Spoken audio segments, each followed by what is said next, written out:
सभी भक्तों को जय बाबा की।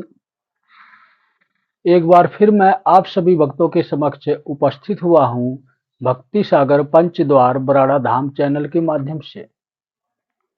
देखो, आज मैं बात करने आया हूँ आप लोगों के समक्ष कि हमारा समाज किस दिशा में जा रहा है और इस समाज को किस दिशा में जाने की आवश्यकता है। इन्हीं दो विषय पर हम आज चर्चा करेंगे। लेकिन सबसे पहले हम शुरू करते हैं शिव से। सारी वीडियो में लगभग हमने आपको यही संकेत दिया है कि शिव ही श्रेष्ठ हैं, शिव ने ही सृष्टि की रचना की है। और जो संकेत दिया है, ये संकेत देने का मतलब ये होता है कि आप लोग उस मार्ग पर चलो, इस बात को समझो कि सिर्फ यही सत्य है और सत्य ही शिव है। तो कहने का तात्पर्य मेरा ये है, हम आते हैं मेन विषय पर कि हमारा समाज किस दिशा में जा रहा है और हमें किस दिशा में जाने की आवश्यकता है। हम शुरू करते हैं शिव से, जिन्होंने सृष्टि की रचना की और इस सृष्टि में आवश्यकता अनुसार हर एक वस्तु का और हर एक शक्ति का और हर एक प्राणी का, चाहे इंसान हो, चाहे जीव जंतु हो, चाहे प्राणी हो, इन सब की उपलब्धि करवाई।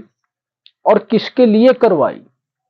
दुनिया में जो कुछ भी सामान है, वस्तु है, कपड़े हैं, लत्ते हैं, या इलेक्ट्रॉनिक सामान है, या वैज्ञानिक तकनीक ही है, या दवाइयां है, या कुछ भी है, ये सब किसके लिए है? आपको भी पता होगा। जो भी जीव जंतु प्राणी हैं, इन्हीं लोगों के लिए ये सारी वस्तुएं, सब कुछ, इतनी सुविधा मिली हुई है। और इसके बावजूद भी इससे अलग उन्होंने स्वयं ऐसी सुविधा दी है जो कि समय अनुसार, आवश्यकता अनुसार वो सुविधाएं हमें प्राप्त होती हैं। वो कौन सी सुविधाएं हैं? ये सब तकनीक हम अपने दिमाग से, अपने माइंड से, जब हमारा दिमाग विकसित होता है तो हम उसी स्तर पर कार्य करते हैं और उसी प्रकार के वस्तु या सामान तैयार करते हैं, जो कि एक वैज्ञानिक तकनीक के आधार पर आधारित है। लेकिन जब ये सब सुविधाएं नहीं थी, एक समय ऐसा भी था कि जितने भी प्राणी, जितने भी इंसान थे, जीव जंतु थे, सब उस ईश्वर पर आश्रित रहते थे। आश्रित रहने का मतलब कि समय अनुसार बारिश होना और समय अनुसार सारी प्रक्रिया, ऐसे धूप और सर्दी, ठंड, गर्मी, बरसात, 4 ऋतु बनाई हुई है, वो ऊपर वाले ने बनाई है। एक साल में 4 ऋतु आती है, 4 प्रकार के मौसम आते हैं। ये सब हमारे सुख और सुविधा को देखते हुए उन्होंने ये सब तैयार किया है कि जिस प्रकार हम फसल बीजते हैं, उसके लिए बारिश भी वही करता है। और आज कितना बदलाव आ चुका है। पहले अक्सर समय समय पर बारिश होती थी, और अगर कभी ऐसी प्रक्रिया होती थी कि बारिश नहीं हो रही है, तो लोग उस ईश्वर से, उस भगवान से विनती करते थे, आग्रह करते थे, हवन यज्ञ करते थे या पूजा पाठ करवाते थे। तब बारिश होती थी, तब हमारी फसल होती थी, अगर अचानक कभी सूखा पड़ जाता था तो। लेकिन आज समय कितना आगे बढ़ चुका है, वैज्ञानिक तकनीक हमारी इतनी आगे बढ़ चुकी है कि हम उस ईश्वर को भूल चुके हैं। पहले हम कलयुग की शरण में रहते थे। ये 4 युग बने हुए हैं, लेकिन कलयुग ही राक्षसों का युग है, अधर्म का युग है, सिर्फ कलयुग ही है। तो जब ऊपर वाले ने, जब उस परमपिता परमेश्वर ने कलयुग का निर्माण किया, हम इंसानों को, जीव जंतु को, प्राणियों को, सभी लोगों को, जिसके अंदर एक आत्मा होती है, जिसको हम जीव आत्मा के नाम से जानते हैं, ये हम सभी लोग, जितने लोग भी पृथ्वी पर रह रहे हैं, कलयुग की शरण में हैं। उसने कलयुग के शरण में भेजा था। कि हम अपने अंश स्वरूप को इस कलयुग की शरण में दे रहे हैं, लेकिन हम लोगों ने क्या किया है? आज हम कलयुग की शरण में नहीं हैं।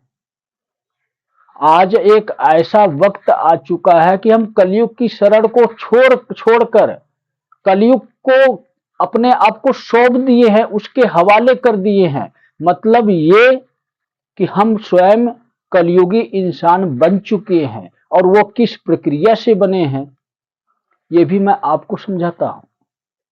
आप लोगों ने सुना होगा, यही बात सत्य है। हमें नहीं पता था कि क्या सच है। अक्सर आप लोगों ने ये बातें लोगों को मुंह से सुनते होंगे कि जब किसी बात का पता नहीं होता है, चार लोगों से चार प्रकार की बातें उस व्यक्ति तक आती है, वो झूठ को ही सच समझ बैठता है, और झूठ के सहारे वो ऐसा फैसला ले लेता है, ऐसी बुराइयां कर देता है, या कोई ऐसी कुछ चुगली निंदा कर देता है किसी से कि फलाना व्यक्ति ये काम किया। लेकिन असली सच्चाई नहीं पता होती है। जब कुछ समय बाद उस व्यक्ति को यह सच्चाई पता लगती है कि नहीं, वो व्यक्ति गलत नहीं था, उसके साथ गलत हुआ, तब उसके समझ में आता है कि सत्य ये था, और लोग भ्रमित होकर इस व्यक्ति को बदनाम कर दिए, इस व्यक्ति को सजा दे दिए। अनेकों प्रकार की प्रक्रियाएं इस प्रकार की होती हैं। तो जैसे मैंने आप लोगों को बताया कि यही सत्य है। लोग कहते हैं कि अब समझ में आया कि यही सत्य था। तो सत्य ये होता है कि जिसके ऊपर लाख बुराइयों का पर्दा पड़ जाए, चाहे कुछ भी किसी भी परिस्थिति तक सत्य को छुपाया जाए, सत्य कभी भी छिपने वाला नहीं है, क्योंकि शिव ही सत्य है। आज नहीं तो कल सत्य सामने आता ही है। आज वही समय आ रहा है। मैं सबसे पहले आप लोगों को एक छोटी सी कहानी सुनाना चाहता हूं। अनिरुद्धाचार्य हों, चाहे देवकी नंदन हों, चाहे धीरेन्द्र कृष्ण शास्त्री हों, चाहे अन्य कोई भी कथावाचक हों, आप लोग आज कहां जा रहे हो? क्या दिशा है आपकी, और आपको जाना कहां चाहिए? मैं आपको समझाना क्या चाहता हूं? मैं सिर्फ और सिर्फ यही समझाना चाहता हूं कि एक जब वो समय था कि हम अपने किसी भी कार्य के लिए, जो असंभव कार्य होते थे, हम उस ईश्वर को याद करते थे, उस परमपिता परमात्मा को याद करते थे। लेकिन आज कुछ तो सुविधाएं हो गई हैं वैज्ञानिक तकनीक पर, इसलिए हम उनको याद करने की आवश्यकता ही नहीं समझते हैं। और कुछ हमारे ही धर्म गुरुओं ने हमारे ही धर्म में रहते हुए इसी धर्म को खोखला कर दिए। और ये इसी प्रकार के लोग होते हैं जो कथावाचक होते हैं, जो धर्मगुरु होते हैं, जो सत्संग करते हैं, जो प्रवचन सुनाते हैं।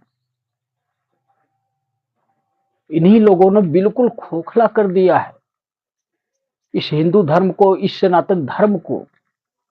किसी भी व्यक्ति को ये नहीं चाहते कि वो डायरेक्ट स्वयं अपनी परमात्मा की भक्ति करे, स्वयं की शक्तियों को अपने घर में आमंत्रित करे। और मैं ऐसा क्यों कह रहा हूं? मेरा काम ये नहीं है कि मैं किसी भी व्यक्ति की बुराई करूं, लेकिन जो सच है उसको तो मैं सामने रखूंगा। आप समझो ना समझो, ये आपकी समझदारी के ऊपर निर्भर करता है। मैं कभी किसी को प्रेरित नहीं करता हूं कि आप मेरी बातों को सत्य समझो, लेकिन आपका कसूर नहीं है। कसूर तो कलयुग का है। जो कलयुग में प्राणी आए थे, जीव जंतु आए थे, सबको अपनी शरण में रखने की बजाय अपना हक जता रहा है कि ये प्राणी मेरे हैं। मतलब शिव ने इन प्राणियों की संरचना की, तो ये प्राणी किसके हुए? सिर्फ और सिर्फ शिव के हैं। हम आश्रय किसी का भी ले सकते हैं। जिसके राज्य में रहेंगे उसी राजा के देख रेख में ही रहेंगे। लेकिन हमें जिसने बनाया, हम उसको जिस दिन भूल जाते हैं, जिस दिन वो सच्चाई नष्ट होने का समय आता है, तब अपना शिव तीसरा नेत्र खोलते हैं। और जब शिव अपना तीसरा नेत्र खोलते हैं तो युग कोई सा भी हो, अपनी वस्तु स्वयं वह लेते हैं। तो हम एक वस्तु हैं, एक समान हैं उस शिव का, चाहे किसी भी स्वरूप में हो। बाकी सब मिथ्या है, सब झूठ है। सत्य यही है कि हम शिव के हैं और सत्य के मार्ग पर चलने वाले व्यक्ति को कभी कोई नुकसान नहीं पहुंचा सकता। जब अधर्म बढ़ता है, जब पाप बढ़ता है, तो शिव इस सत्य की रक्षा करते हैं। और रक्षा करने का मतलब आप समझ जाओ, ये कलयुग चल रहा है। इस कलयुग में ऐसा कोई भी प्राणी नहीं है जो असत्य के मार्ग पर ना चल रहा। मैं ऐसा क्यों कह रहा हूं? मैं वो सारी बुराइयां इंसान की देख सकता हूं, सारी अच्छाइयां इंसान की देख सकता हूं जो इंसान कर रहा है। सीधी सी बात, साधारण सी बात मैं आपको समझाना चाहता हूं। क्या कोई भी व्यक्ति ऐसा है जो ये कहता हो कि हां मेरी गलती है, मेरे कर्मों की सजा मुझे मिल रही है?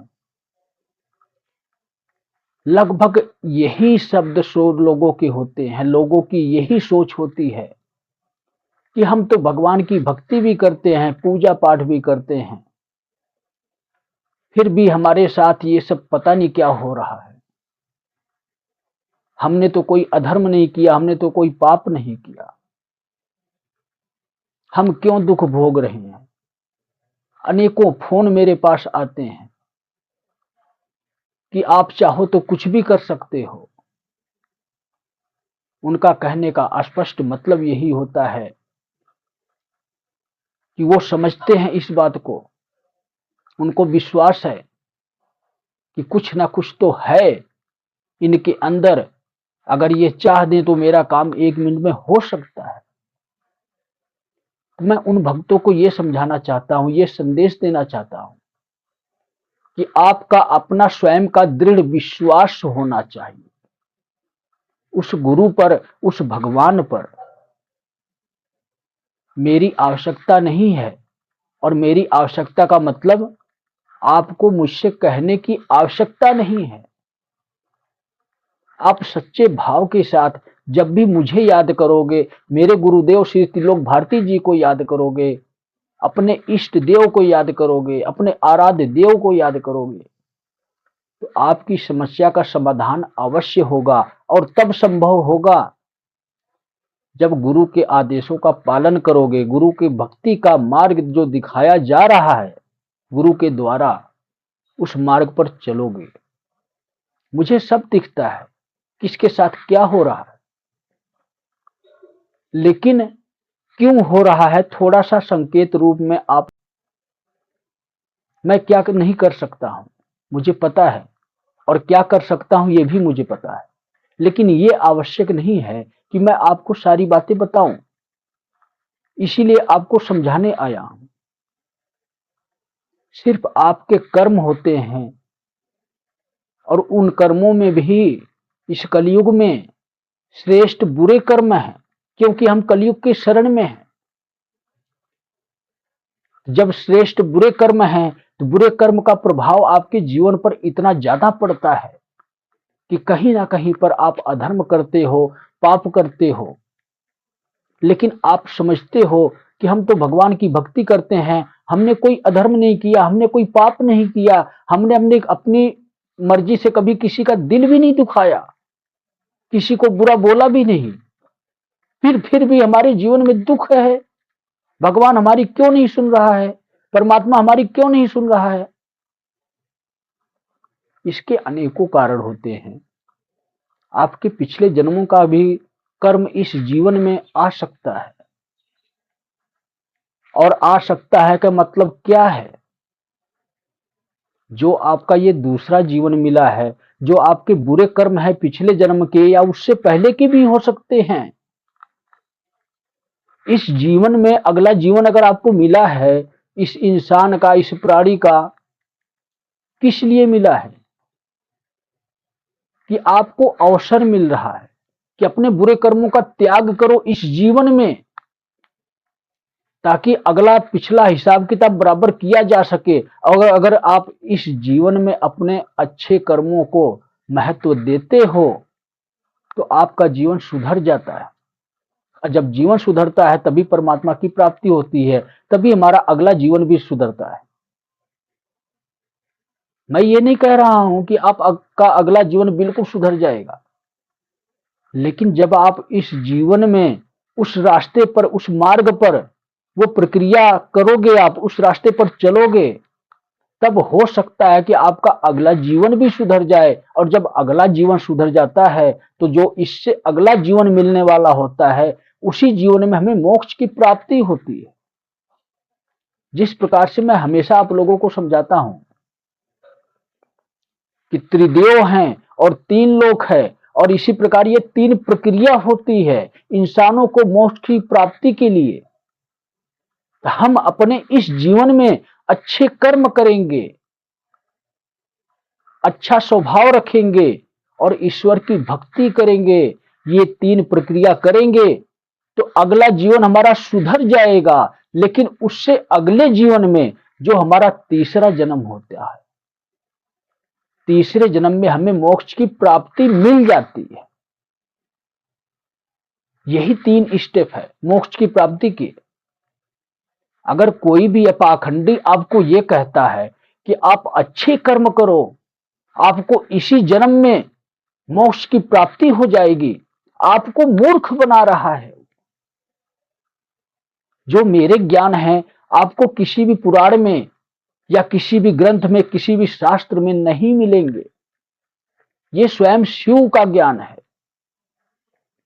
लेकिन मैं आपको ये बात कर रहा था, ये समझा रहा था कि अगर हमारे बुरे कर्म हैं तो बुरे कर्म का क्या नतीजा होता है, उसकी हमें सजा क्या मिलती है, और हम अपने इस जीवन में किस प्रकार से बुरे कर्म कर रहे हैं जो कि हमें पता नहीं है। और हम अपने आप को यही कहते हैं कि हमने कभी किसी का बुरा नहीं किया, कभी किसी का बुरा सोचा भी नहीं, दान पुण्य भी करते रहते हैं। सारी महत्व है इन बातों का। मैं आपकी बातों को समझता हूं, आपको रोकना चाहता हूं मैं। वही इसीलिए मैं आपको दिखाने आया हूं कि आप क्या क्या बुरे कर्म करते हो अज्ञानतावश।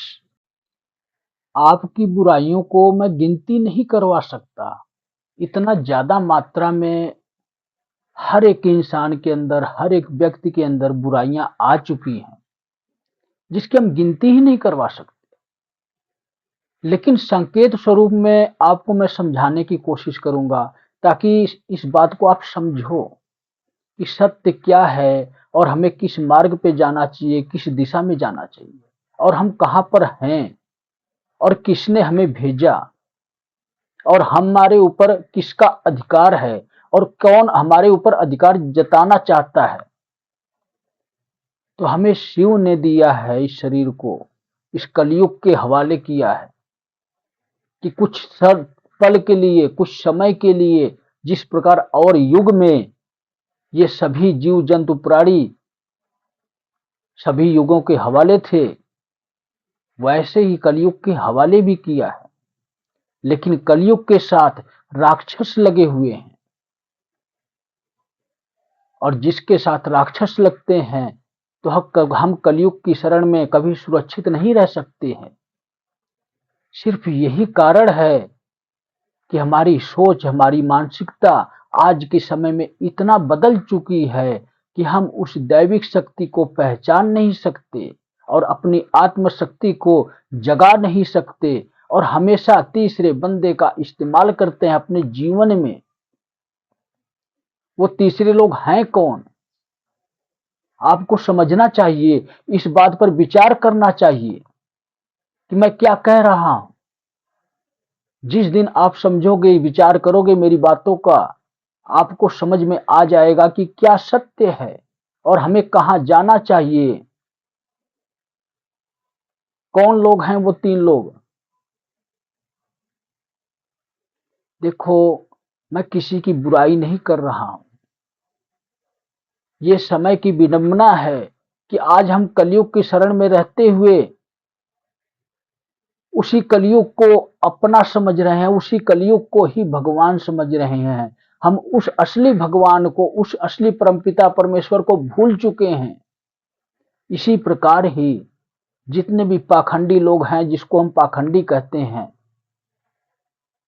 उनकी बुद्धि भ्रष्ट होती है कलयुग की वजह से। जब भी वो कुछ हासिल करना चाहते हैं, भगवान तक पहुंचना चाहते हैं, तो कलयुग कभी भी उनको वहां तक जाने नहीं देता और मोह माया के जंजाल में ऐसा फंसाता है कि ईश्वर की भक्ति करने वाला व्यक्ति भी उस ईश्वर तक नहीं पहुंच पाता है और मोह माया के जंजाल में जब फंसता है तो कलयुग की शरण में वापस आ जाता है, जिसका मुखौटा हो जाता है कि भगवान का, जिसको लोग भगवान समझने लगते हैं कि इनका तो भगवान के साथ संपर्क है। और वो व्यक्ति, साधारण लोग जो हैं, जो इंसान हैं, कितने परसेंट लोग आज के समय में कथावाचकों के पास जाना पसंद करते हैं, सत्संग करने वालों के पास जाना पसंद करते हैं। ऐसा क्यों हो रहा है? ये सब कलयुग का प्रभाव है। एक हिसाब से आप मेरी बातों को अगर समझो तो ये एक गुट बन रहा है। गुट का मतलब कि अलग अलग, सबकी अलग अलग प्रजा तैयार हो रही है और इन्हीं प्रजा का इस्तेमाल किया जाएगा कलयुग की तरफ से। जैसे कहने का मतलब यह है कि जितने भी प्रकार के सत्संगी लोग हैं, जितने प्रकार की संस्थाएं चल रही हैं, भगवान के नाम पर ठगा जा रहा है उनको। संस्थाएं का मतलब ये कि जैसे बागेश्वर सरकार हो गए, धीरेन्द्र कृष्ण शास्त्री जी, वो अपना अलग ही भक्त तैयार कर रहे हैं जो कहते हैं कि हम हिंदू राष्ट्र बनाएंगे। उस बेवकूफ को यही नहीं पता है कि स्वयं हिंदू राष्ट्र है ये भारत पहले ही। सनातन धर्म ही जब यहां पर शुरू हुआ है, जब हमारे देवी देवता ही इस पृथ्वी पर ही आए हैं, तो अब कैसे हिंदू राष्ट्र बनेगा वो? जो असली सत्य सनातन धर्म का राज्य होता है, उसमें सभी प्रकार के धर्मों का रहना अनिवार्य भी होता है, क्योंकि वही संतान है, वही लोग इस सत्य सनातन धर्म के। सबसे पहले जब सनातन धर्म हुआ तो इसी सनातन धर्म में से ही अन्य धर्मों की भी स्थापना हुई। तो ये सब संतान हैं।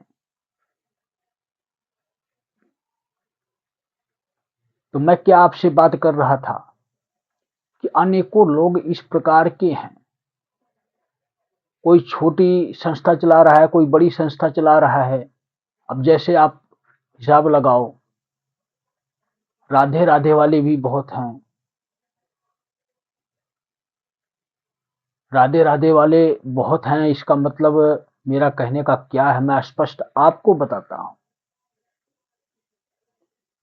कि सृष्टि में जितने अवतार हुए हैं विष्णु के, विष्णु का अवतार जो है, जिस स्वरूप में, जिस नाम से जाना जाता है, उस नाम का डंका बजना चाहिए। लेकिन आज क्या हो रहा है? राधा के नाम का डंका बज रहा है। कृष्ण को लोग पहले याद करते थे, पहले लोग भजन गाते थे, हरे रामा हरे कृष्णा। और आज भजन क्या गा रहे हैं? राधे राधे। जब राधे राधे जप रहे हो तो राधा राधा तो नकली पत्नी है, सीता असली पत्नी है। राम को भूल जाओ, सीते सीते जपो, सीता सीता जपो। यही मानसिकता आज कलयुग को शक्तिशाली बना रही है।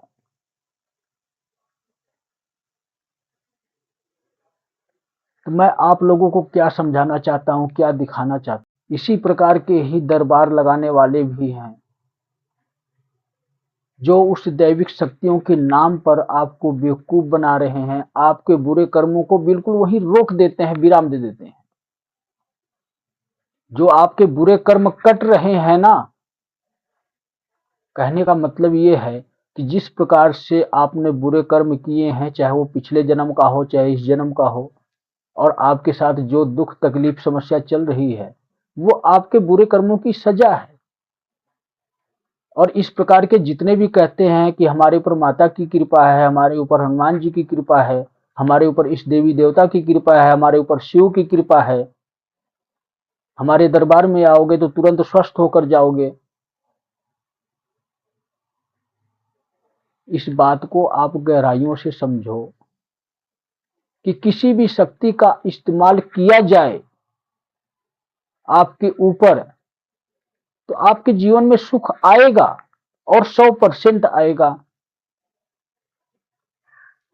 लेकिन अगर हम स्वयं उस शक्ति का इस्तेमाल करते हैं अपने जीवन में, तो जो सुख आएगा वो परमानेंट आएगा, वो कभी वापस नहीं जाएगा। लेकिन अपने बुरे कर्मों को खत्म करवाने के बजाय, जो कि हम स्वयं खत्म कर सकते हैं, उन्हीं शक्तियों की भक्ति करके, पूजा पाठ करके, और जब हम स्वयं खत्म करेंगे, जब हम कोशिश करते हैं उस परमात्मा नाम की शक्ति से जुड़ने की, अपनी आत्मशक्ति को जगाते हैं, तो जब हमारी भक्ति होती है तो हमारे बुरे कर्मों की सजा माफ होती है, वो प्रसन्न होकर माफ करते हैं। लेकिन आप लोग क्या करते हो? कभी सोचा है इस गहराई से आपने कि हम क्या कर रहे हैं? दरबार लगाने वालों के पास, चौकी लगाने वालों के पास जा रहे हो आप, जिसके ऊपर किसी की कृपा है। ये उन लोगों की बात मैं कर रहा हूं जो लोग कहते हैं कि मेरे ऊपर माता आती है, मेरे ऊपर पिता आते हैं, मेरे ऊपर अनेकों देवी देवता आते हैं, मेरे ऊपर पितर आते हैं, और इनकी शक्ति से मैं तुम्हारे कार्य करूंगा। उनकी सच्चाई मैं सामने आप लोगों की रख रहा हूं कि वो लोग आप लोगों को के साथ क्या करते हैं और क्या कर सकते हैं। सीधी सी बात है कि बुरे कर्म आपने किए हैं, सजा आपको मिल रही है। तकलीफ या समस्या या भूत प्रेत या बीमारी, किसी भी प्रकार की कुछ भी आपको अगर मिल रहा है तो वो आपके बुरे कर्मों की वजह से मिल रहा है। और जब भी माफी मिलेगी, जब भी माफ होगा ये, जब ये बुरे कर्म खत्म होंगे, तो सिर्फ शिव की शक्तियां ही खत्म करेगी, चाहे वो किसी भी देवी देवता के स्वरूप में ही क्यों ना हो। और जब आप स्वयं भक्ति करोगे, पूजा पाठ करोगे, तब वो हमेशा के लिए खत्म होती है। लेकिन जब तक आप दरबार लगाने वालों के पास, चौकी लगाने वालों के पास, जो कहते हैं कि हमारे अंदर ये देवी देवता आते हैं, तो ये सत्य है। इंसान के अंदर ही भगवान रहते हैं, और जब हम उनको याद करते हैं अपने सच्चे भाव के साथ, तो उन्हीं भगवान की, उन्हीं शक्ति की एक शक्ति का छोटा सा कण हमारे अंदर प्रवेश करता है, और हमारे शरीर की एक्टिविटी, जो प्रक्रिया है, वो बदलती है। और वो उसी मात्रा में वो कण उस शक्ति का प्रवेश करता है हमारे अंदर, जितनी हमारी आत्मशक्ति जागृत हुई रहती है, उसी प्रकार से ये प्रक्रिया होती है। और इसको लोग पाखंड भी कहते हैं। लेकिन जिसके अंदर थोड़ी सी मात्रा फालतू हो जाती है, तो वो अपने आप को भगत जी कहने लगता है कि मैं भगत जी हूं, और वो आगे पाखंड का काम शुरू कर देता है। मतलब कि दुकान लगाना शुरू कर देता है, लोगों को बेवकूफ बनाना। वो करता क्या है? अगर उसके पास किसी भी शक्ति की ऐसी कृपा है, तो सबसे पहले किसी भी प्रक्रिया से वो यही सोचेगा कि इनको यहां से आराम मिल जाए, तो इसके लिए अपनी दैविक शक्तियों को वो बोलता है, कहता है, और जो वो शक्तियां दिखाती हैं उस प्रक्रिया से वो आपको अकेला, वो किस किस को ठीक करेगा? जो अपने आप को भगत जी कहता है या दरबार लगाने वाला कहता है। सिर्फ भगवान ही साकार होते हैं, वही अपनी दिव्य दृष्टि से एक समय में अनेकों लोगों की रक्षा कर सकते हैं। इंसान के अंदर यह पावर नहीं है। कि वो एक समय में अनेकों लोग की रक्षा कर सके, क्योंकि उसको चलकर जाना पड़ेगा। और किसी के अंदर ये दिव्य चमत्कार नहीं है कि जो इस तरह हाथ उठाकर हर किसी को ठीक कर दे। सिर्फ हाथ उठाने का मतलब क्या होता है? आशीर्वाद देना कि जीवन सुख शांति भरा चले, आपके जीवन में खुशहाली आए। हाथ उठाने का मतलब सिर्फ यही होता है। लेकिन आज क्या चल रहा है? लोग अपने आप को ही, अपने स्वयं को ही भगवान कहने लगे हैं। जितने भी धर्म गुरु हैं, जितने भी आचार्य हैं, जितने भी निर्देश देने वाले हैं, जो इस संस्था को चला रहे हैं, जो कहते हैं कि हम मठ के अधिकारी हैं, हमने ये संस्था बनाई है, हमने अखाड़े बनाए हैं, वो स्वयं को भगवान समझने लगे हैं। मेरे यही समझ में नहीं आता है कि जब वो इतना बड़ा अधर्म कर रहे हैं तो वो सृष्टि की सुरक्षा क्या करेंगे? इसीलिए आज वो समय आ गया है कि कल की काल के स्थापना के लिए स्वयं काल पुरुष, जिसके अंदर एक शिवगढ़ रहते हैं, वो स्वयं चलाएंगे। अब आप लोगों की आवश्यकता ही नहीं रही। लेकिन मैं बात क्या कर रहा था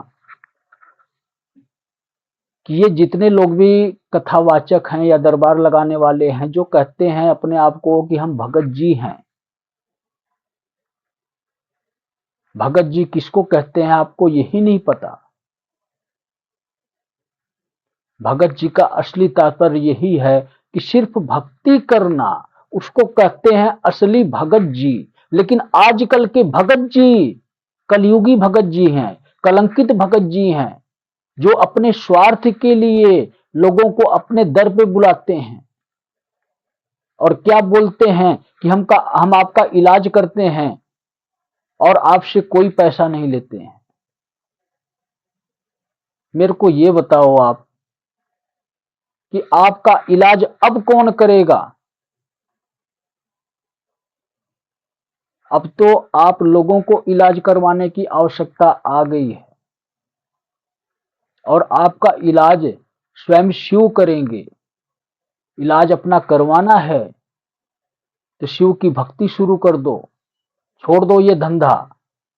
और नहीं तो जब मैं इलाज करूंगा तो कहते हैं ना कि उस वक्त लास्ट वक्त पर पानी मिल जाए तो पानी भी नसीब नहीं होगा। और ये मेरी चेतावनी नहीं है, ये प्यार भरा संदेश है। जितने भी भगत जी अपने आप को कह रहे हैं ना, चाहे वो कथावाचक हों, चाहे वो दरबार लगाने वाले हों, चाहे वो चौकी लगाने वाले हों, चाहे माता की चौकी लगाते हों, चाहे किसी भी देवी देवता के नाम की चौकी लगाते हों, खास करके उन्हीं लोगों के लिए यह संदेश है। और ये जो वीडियो जारी हो रही है सिर्फ आप लोगों के लिए ही हो रही है कि अब समझ जाओ और संभल भी जाओ। अपना ये धंधा बंद करो, भक्ति करो स्वयं की और दूसरों को भी सिखाओ। अगर किसी को भी बुलाओ तो उसको ये समझाओ कि मैंने ये कार्य बंद कर दिया है, मेरे आंख की पट्टी आज खुल चुकी है और आज से मैं आप लोगों को शिव के मार्ग पर भेजना चाहता हूं, जहां पर आपकी स्वयं की समस्याओं का समाधान हो सके, जहां पर मुझे आपके बुरे कर्मों को रोकने की आवश्यकता ना पड़े। आपके बुरे कर्म किस प्रकार चलते हैं पता है आपको? अगर आपने किसी जीवन में, किसी जन्म में बुरे कर्म किए हैं, जिसकी सजा मिलती है, ये अनेकों स्वरूप है। भूत प्रेत बाधा, बीमारी, घर में क्लेश और मन बेचैन रहना। जो मन कहीं भी ना टिकता हो, कभी भी किसी भी मंदिर में ना टिकता हो, विश्वास ही ना करता हो, ये सब सजा होती है। जिस दिन आपका किसी भी मंदिर में, किसी भी देवी देवता के ऊपर आपका मन टिक गया तो समझ लो कि आपको किसी भी प्रकार की सजा नहीं मिल रही है। और अगर आपको सजा मिल रही है तो आपके बुरे कर्मों की वजह से मिल रही है। जो किसी भी जन्म के हो सकते हैं।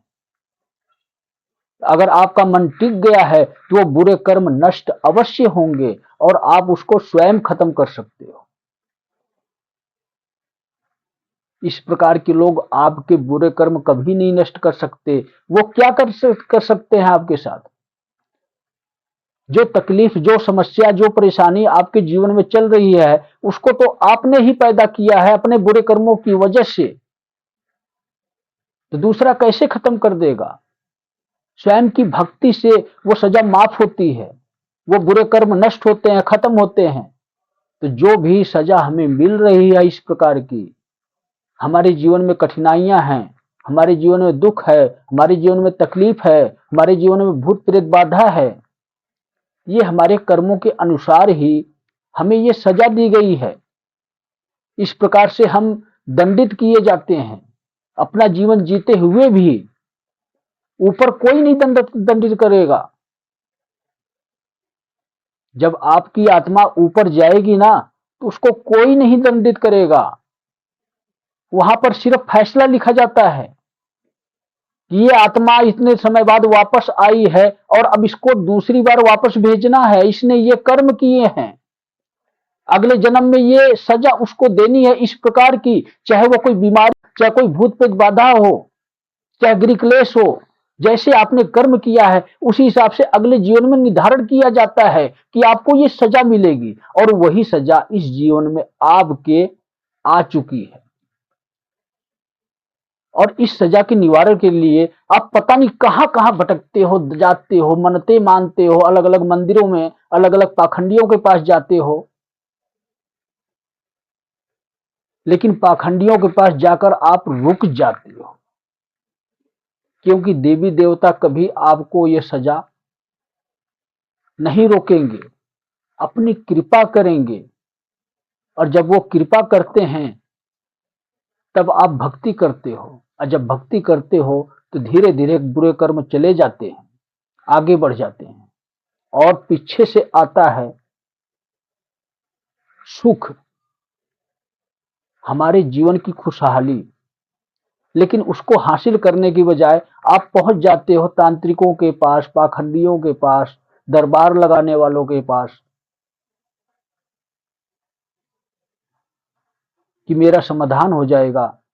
और वो क्या करते हैं? आपके बुरे कर्मों को वही रोक देते हैं अपनी शक्तियों के द्वारा।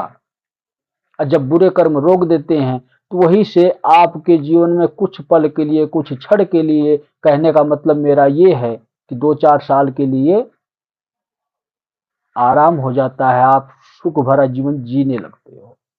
जो आपकी समस्या है, चाहे बीमारी हो, भूत प्रेत बाधा हो, चाहे किसी भी प्रकार की हो, वो रुक जाती है। फिर आप क्या कहते हो? अरे हमारे गुरु जी तो भगवान हैं, वहां से जाकर हम सब कुछ, पूरा परिवार हमारा ठीक हो गया, सुधर गया, सही हो गया। लेकिन शायद ही कोई कोई ऐसा होगा जो पाखंडे के पास जाने के बाद भगवान की भक्ति करने लगता हो, भगवान की भक्ति भी करता है, पूजा पाठ भी करता है। इसके बारे में तो मैं बाद में बात करूंगा अगली वीडियो में। लेकिन अभी मैं आप लोगों को यही बता रहा था कि जब आपके बुरे कर्म रुक जाते हैं तो आपके जीवन में कुछ समय के लिए सुख आता है, और उस सुख के आधार पर जो एक मेहमान स्वरूप है, जो कुछ समय के लिए ही आता है, आप उस सामने वाले व्यक्ति को, चाहे वो चौकी लगाने वाला हो, छोटी सी माता की हो या किसी भी देवी देवता की हो, चाहे वो दरबार लगाने वाला हो, चाहे वो तांत्रिक हो, आप स्वयं उसको भगवान समझते हो। किस व्यक्ति ने मेरे जीवन में ये सुख दिया है, ये बहुत कुछ कर सकता है, सारा महत्व आप उस व्यक्ति को देते हो। देना किसको चाहिए और किसको दे रहे हो ये महत्व आप? क्या आप जानते हो कि आपका काम आसान नहीं और मुश्किल बना दिया इसने? उतने समय बाद फिर वो सजा मिलेगी जो हमने बुरे कर्म किए हैं, दोबारा फिर वही सजा मिलेगी। तो क्या आपकी मानसिकता है कि आपके जीवन में वही सजा दोबारा फिर आए, आपके बुरे कर्मों को जैसे जो सजा आपको मिली थी? हमारे बुरे कर्म को सिर्फ नष्ट कर सकते हैं तो जिसने हमें बनाया है वही कर सकता है, अन्य कोई व्यक्ति नहीं कर सकता है। तो यही आप लोग बहुत बड़ी गलती कर रहे हो, जो कि स्वयं की भक्ति नहीं करते। अगर आपको बनाना है किसी को अपने जीवन में कोई महत्वपूर्ण इंसान, वो इंसान कैसा होना चाहिए ये भी मैं बता देता हूं आपको। जिस भी इंसान को आप अपने जीवन में महत्व देना चाहते हो, वो इंसान आपके जीवन में गुरु स्वरूप में होना चाहिए। लेकिन गुरु आपका कैसा होना चाहिए? आपका गुरु सिर्फ और सिर्फ जो भक्ति की मार्ग दिखाता हो, जो भक्ति के मार्ग पर चलना सिखाता हो, किसी भी प्रकार का तंत्र मंत्र की प्रक्रिया ना करता हो, कोई सत्संग ना लगाता हो, कोई प्रवचन ना सुनाता हो। सत्संगी प्रवचन करने वाले इतने लोग आज के समय में हैं जिनको यही नहीं पता है कि हम कौन हैं। और जब उनको ये नहीं पता रहेगा कि हम कौन हैं, हमने क्या किया है, हमारे क्या बुरे कर्म हैं, तो ऐसे लोगों की आत्मा जागृत नहीं होती है। और जब आत्मा नहीं जागृत होती है तब वो शिव को पहचान नहीं सकती है। उस व्यक्ति को कभी ये नहीं पता लगेगा कि सत्य क्या है। जब सत्य का पता नहीं होगा तो वो व्यक्ति कभी भी आपके गुरु बनने के काबिल नहीं है। चाहे कोई भी व्यक्ति हो इस प्रकार का, चाहे प्रवचन करने वाला हो, चाहे कथा सुनाने वाला हो, चाहे कोई ये कहता है कि मैं भगत जी हूं, मेरे ऊपर इस देवी देवता की कृपा है और वो मेरे शरीर में आते हैं, जो बताते हैं वो सत्य बताते हैं, ये सब आपको लोग भ्रमित कर रहे हैं, सिर्फ आपको भटका रहे हैं। इनकी इच्छा ही यही है कि आप उस भगवान तक, उस परमपिता परमेश्वर तक डायरेक्ट ना पहुंच सको। हमारे पास आओ, और जब आप उनके पास जाओगे तो उनको इतना घमंड होता है कि मेरे पास इतने लोग हैं, मैं कुछ भी कर सकता हूं। और यही घमंड पतन का कारण बनता है। जो इंसान ये सोचता है कि मेरे अनुयायी बहुत हैं, मेरे बताए हुए मार्ग पर चलने वाले बहुत हैं, सिर्फ यही अहंकार है कि देवकी नंदन और धीरेन्द्र कृष्ण शास्त्री जी सजा के पात्र हुए हैं उस शिव की शक्तियों के। जो शिवगढ़ इस पृथ्वी पर आया है पूरे समाज को बदलने के लिए, एक सही मार्ग दिशा देने के लिए। तो मैं आप लोगों से यही बातें करने आया था कि हमारा क्या दिशा होना चाहिए और हम किस दिशा में चल रहे हैं और ये कलयुग किस दिशा में ले जाना चाहता है। तो मैं स्पष्ट साफ आप लोगों को ये बताना चाहता हूं कि कलयुग है तो कलयुग अधर्म की स्थापना करना चाहता है।